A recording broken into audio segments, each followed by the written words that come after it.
तो बजट अगले हफ्ते के लिए सबसे बड़ा ट्रिगर है और अगर आप ये सोच रहे हैं कि बाजार की इस गिरावट में और बजट के फैसलों का किन शेयरों पर असर होगा, कौन कौन से शेयर पर आपको नजर रखनी है, तो आप कॉपी किताब उठा लीजिए और सिर्फ ये फैसले और फैसले के सामने किन किन शेयरों पर असर आएगा ये तमाम आंकड़े आपके सामने रख देता हूं। सबसे पहले इस बार बजट के अंदर एक अनुमान लगाया जा रहा है कि शायद इंफ्रास्ट्रक्चर को लेकर कैपिटल आउटले जो है वो थोड़ा सा बढ़ता हुआ दिखाई पड़ेगा, यानी कि सरकार का जो इंफ्रास्ट्रक्चर पर खर्च है वो थोड़ा और बढ़ता हुआ दिखाई पड़ सकता है। जो पिछले साल 2024-25 के बजट में भी सरकार ने बढ़ाया था, तो उसके बाद हो सकता है कि थोड़ा और ये निवेश बढ़े, जिसके अंदर जल जीवन mission, high speed rail corridor, smart cities और इनटेक वाटरवेज सॉल्यूशंस, इन जो फैसले हैं इनके ऊपर सरकार शायद बड़ा एलोकेशन करते हुए दिखाई पड़ सकती है। और अगर ऐसा होता है या फिर नेशनल इंफ्रास्ट्रक्चर पाइपलाइन के ऊपर सरकार का खर्चा बढ़ता है तो आपको कुछ शेयरों पर नजर रखनी होगी, जिनमें से एचजी इंफ्रा, राइट्स लिमिटेड, केपीआईएल, इसके अलावा केईसी इंटरनेशनल, जे कुमार इंफ्रा और अहलूवालिया कॉन्ट्रैक्ट्स। ये कुछ ऐसे नाम हैं जिनको आप अदरवाइज नजर रखिएगा। अगर सरकार ये फैसले लेती है तो इन 5 शेयरों के ऊपर आपको ध्यान देना है। इसके बाद अगर सरकार अफोर्डेबल हाउसिंग के ऊपर कामकाज करती है और रियल एस्टेट स्पेस में सपोर्ट देने के लिए कुछ काम करती है, जैसे कि मिडिल इनकम हाउसिंग ग्रुप के लिए एलोकेशन बढ़ा देती है या फिर इस पूरे सेक्टर को एक बड़ा दर्जा देती है जिसका भी बेनिफिट आता हुआ दिखाई पड़ सकता है, फिर प्रधानमंत्री आवास योजना के तहत कुछ नया एलोकेशन या कुछ बड़ा एलोकेशन आता हुआ दिखाई पड़ सकता है, तो आपके लिए जो स्टॉक इन फोकस रहेंगे उसमें अल्ट्राटेक, साथ ही साथ अंबुजा सीमेंट, डालमिया भारत, जेके सीमेंट, जेके लक्ष्मी सीमेंट और बिरला कॉप, ये 5 ऐसे नाम हैं जिनके ऊपर आप ध्यान रख सकते हैं। और सीमेंट क्षेत्र में शायद बड़ा एलोकेशन अगर होता है या इंफ्रास्ट्रक्चर पे भी बड़ा एलोकेशन होता है तो सीमेंट सेक्टर बेनिफिशियरी होगा, तो उसके ऊपर आप ध्यान दे सकते हैं।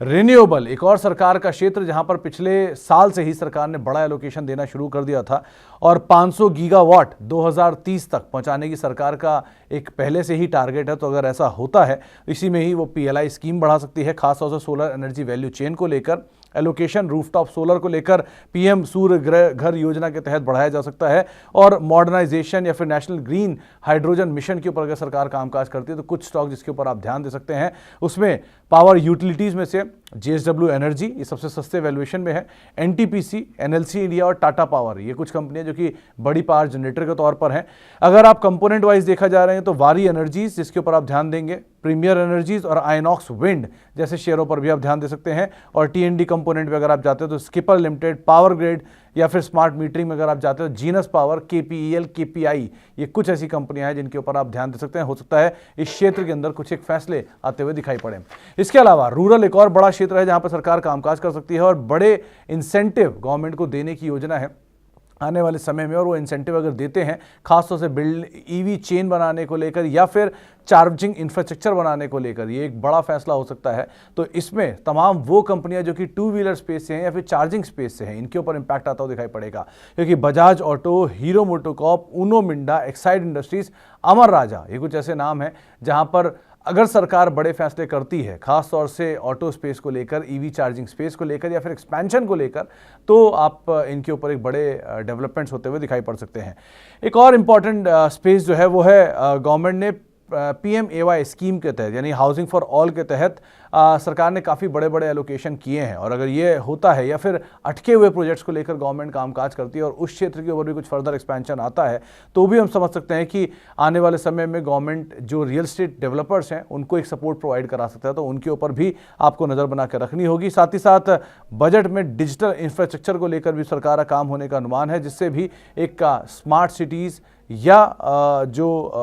अलग अलग सेंटर्स है स्मार्ट सिटी से जुड़े हुए उसके ऊपर भी काम हो सकता है, जिससे प्रेस्टीज एस्टेट, ओबरॉय रियल्टी या फिर डेटा सेंटर कामकाज में अगर एक्सपेंशन होता है तो अनंत राज जैसी कंपनियां, इनके ऊपर भी आप ध्यान दे सकते हैं। लेकिन गवर्नमेंट ने ना केवल इन क्षेत्रों को बल्कि रूरल कंजम्पशन को बढ़ावा देने के लिए भी कई सारी स्कीमों को फैसला ले सकती हैं। और अगर रूरल कंजम्पशन स्कीम्स को बढ़ाया जाता है या फिर कोई भी ऐसी स्कीम जिससे ग्रामीण क्षेत्रों के अंदर फर्दर एक्सपेंशन होता है तो उसके 3 तरफ से इंपैक्ट आएंगे। पहला उसका इंपैक्ट आएगा 2 व्हीलर स्पेस के ऊपर, जिसमें hero MotoCorp, Bajaj auto, TVS motor या फिर अतुल ऑटो जैसी कंपनियां जिनके ऊपर इंपैक्ट आता हुआ दिखाई पड़ सकता है। दूसरा, तमाम एफएमसीजी कंपनियों के ऊपर इसका एक बड़ा असर आएगा, जिसका क्योंकि रूरल आय सबसे ज़्यादा वहीं से ही होती है। सो आप HUL, डाबर, आईटीसी जैसी कंपनियां या फिर ज्योति लैब, मैरिको जैसी कंपनियां जो हैं इनके ऊपर नजर बना कर रख सकते हैं। और तीसरा, वो कंपनियां जो कि अफोर्डेबल हाउसिंग के अंदर भी कामकाज करती हैं या फिर जो मेजरली कामकाज करती हैं फर्दर डिसबर्समेंट को लेकर, तो उस पे ऊपर भी आप नजर रख सकते हैं, जिसके अंदर आती हैं वो कंपनियां जो कि मेजरली रूरल स्पेस में स्पेंडिंग करती हैं, जैसे कि माइक्रो फाइनेंस बैंक्स या फिर माइक्रो फाइनेंस कंपनियां, और साथ साथ एस्बेस्टस शीट बनाने वाली कंपनियां जैसे कि HIL जैसी कंपनियों के ऊपर भी आप नजर रख सकते हैं। तो यहां पर भी शायद एक्सपेंशन होता हुआ दिखाई पड़े। तो अलग अलग सेक्टर से जुड़े हुए अलग अलग शेयर इसी श्रृंखला में आगे भी हम शेयर लेते रहेंगे, लेकिन फिलहाल के लिए आप इन शेयरों के ऊपर नजर बनाकर रखिएगा बजट के इन फैसलों के बीच।